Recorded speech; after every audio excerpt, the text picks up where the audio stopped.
का पीपल है, वहाँ कई साल पुरानी बात है, जब हम सुदामा कुटी में रहते थे, माने 1995 के पहले की बात है। एक पागल के जैसे एक महानुभाव वहाँ पड़े रहते थे।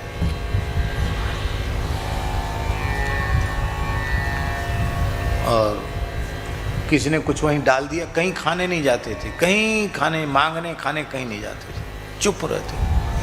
वहीं किसी ने डाल दिया, उसी रज में ही ऐसी मिट्टी में धूल में डाल दिए, पूड़ी बर्फिया कोई चीज़ रोटी उसी में खा रहे हैं। सुअर आया उसी में से खा के चला गया, कुत्ता आया उसी में से खा के चला गया। और वो देखते नहीं कि सुअर खा के चला गया, कुत्ता खा के चला गया, उसी को खा लेते। मैले पुराने से कपड़े, नख इतने बड़े बड़े, क्यों नख कभी काटते नहीं, एकदम अवधूत की तरह। और हमने देखा अपनी आंखों से, कोई कंबल डाल जा रहा है ठंड में, वो डालने वाला कंबल, और सवेरे सफाई वाले लोग, झाड़ू वाले लोग, वो कंबल उठा के ले जा रहे, नया कंबल धीरे से उठा के ले गए। डालने वाले के प्रति प्रसन्नता नहीं, उठा के ले जाने वाले के प्रति क्रोध नहीं। कोई रुपया पैसा डाले तो छूते नहीं उसको। डालने वाला डाल गया, उठाने वाले बच्चे, मोहल्ले के बच्चे उठा ले जाते, मल्लाहों के बच्चे उठा ले जाते। हम सोचते थे कि शायद ये पागल है। तो सुदामा कुटी में भक्तमाल की कथा चल रही थी, तो करमेती बाई जी का चरित्र चल रहा था, हम ही बोल रहे थे। तो माइक कुछ गड़बड़ हो गया बाहर वाला, तो उनको सुनाई नहीं पड़ा होगा, तो वो सुनने के लिए भीतर आ गए उठ के वहाँ से।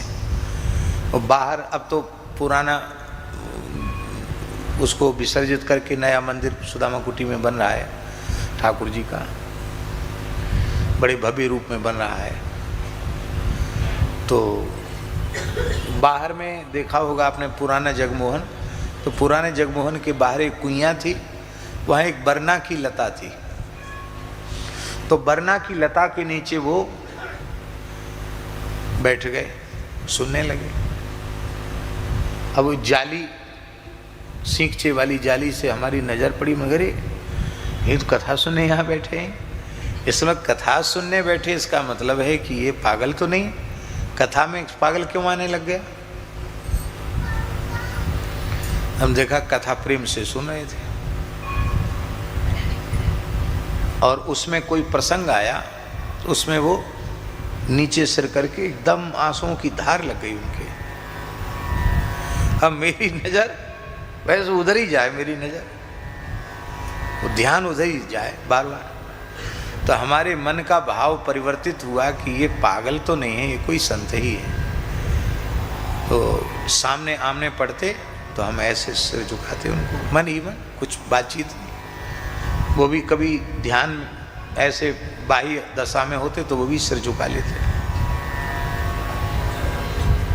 एक दिन खाक चौक दर्शन करके हम आ रहे थे, ठंड का समय था, शायद माघ या पूस का महीना होगा, बहुत जोर की ठंड थी, एकदम घना कोहरा। और रात्रि के 9 बजे इतना धुंध हो गया गोसाई जी कि बिल्कुल यहाँ से वहाँ तक का न दिखे। तो हम वहाँ खाक चौक से महाराज जी का दर्शन करके वहाँ से आए, तो मैंने देखा उसी पीपल के नीचे जहाँ आपका निवास है, उसी पीपल के नीचे वो ऐसे बैठे। तो हमने सोचा एकदम सुन्नसान है, वीरान है, अब इनसे बात करें। हम उनके पास बैठ गए जाके, भैया सीताराम राधे श्याम, कुछ बोले नहीं। भैया सीताराम राधे श्याम, और देखा उस पहचान गए कि यही बाबा कथा सुनाता है। तो ऐसे सिर झुकाया, बोले कुछ नहीं, सिर झुकाया। हमने कि आप कहाँ से आए? तो बोले फर्रुखाबाद। क्या बोले? फर्रुखाबाद। हमने दूसरा प्रश्न उनसे किया कि किस जाति के हो? क्या हमारे मन में यह था कि गंधेर से रहते हैं, और सुअर भी उसी में खा रहा, कुत्ता भी खा के चला जा रहा, वो खुद भी खा ले रहे हैं, जमीन में रज में पड़ी हुई वस्तु। मैंने कहा किस जाति के हो? बोला कान्य कुब्ज ब्राह्मण। अरे मन में आया कि हाँ देखने में तो लगता भले घर का लड़का है। कान्य कुब्ज ब्राह्मण, अच्छा कि कुछ पढ़े लिखे हो? बोला MSc। क्या बोला? MSc पढ़ा। अब हम तो जानते नहीं MSc क्या होता है, लेकिन कोई ऊंची पढ़ाई होती है MSc। बोले MSc पढ़े हुए, घरे पढ़ा हुआ भी। फिर मैंने पूछा कि आप इस तरह से क्यों रहते हैं? तो इतनी प्रश्न सुनकर रोने लग गया। बोला कन्हैया से मिलने के लिए। क्या कहा? कन्हैया से मिलने के लिए। साहब ने कहा कन्हैया मिल गए? बोले हाँ मिल गए। नित्य प्रति दरस श्याम श्यामा को नित्य यमुना जल पीतन। बोले कन्हैया मिल गए? बोले हाँ मिल गए। तो हमने फिर पूछा कैसे मिले? स्वप्न में मिले कि ध्यान में मिले कि प्रत्यक्ष मिले? कैसे मिले? तो उन्होंने उत्तर दिया जैसे आप आकर हमसे मिले हो ऐसे। फिर महाराज जी हमने फिर पूछा, एक बार मिले हैं? इतना सुनते ही वो बिलख बिलख कर रोने लगे और बोले नित्य दर्शन देते हैं, निरंतर दर्शन देते हैं। बस यही शब्द थे, नित्य दर्शन देते हैं, निरंतर दर्शन देते हैं। फूट फूट के रोने लगे एकदम बच्चे की तरह। और उन्होंने सिर नीचे रख के कहा मेरी प्रार्थना है, आप कथा सुनाते हैं इसलिए हमने आपने जो पूछा सो हमने आपको बता दिया, पर इस बात का किसी के सामने प्रकाश मत करना। हम बहुत सुख में हैं, बहुत आनंद में हैं, किसी के सामने आप इसकी चर्चा नहीं करना।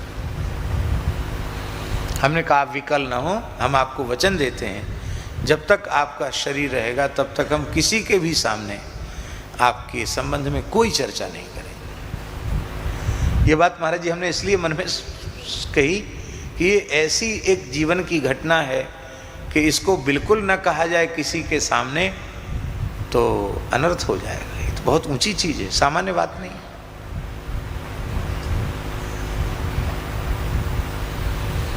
और ऐसी इस घटना के बाद फिर हमारी कभी उनसे बातचीत नहीं हुई।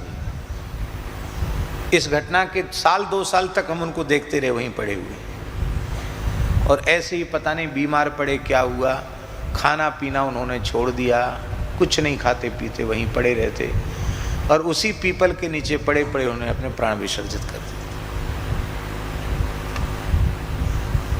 रात को पधार गए होंगे, सुबह उठा के जैसे लोग कचरा फेंक आते हैं ऐसे जमुना जी विसर्जित कराए। शरीर में जिनकी अहमता ममता है उन्हीं के लिए बैकुंठी बनाओ, विमान बनाओ, बैंड बाजा बजाओ और अमुक करो तमुक करो। और जिनको श्री ठाकुर जी मिल गए, इस देह का प्रयोजन पूरा हो गया, उस देह को कोई फेंक दो, पड़ा रहने दो, जला दो, बहा दो, जो चाहो सो करो, नहीं तो ऐसे ही छोड़ दो।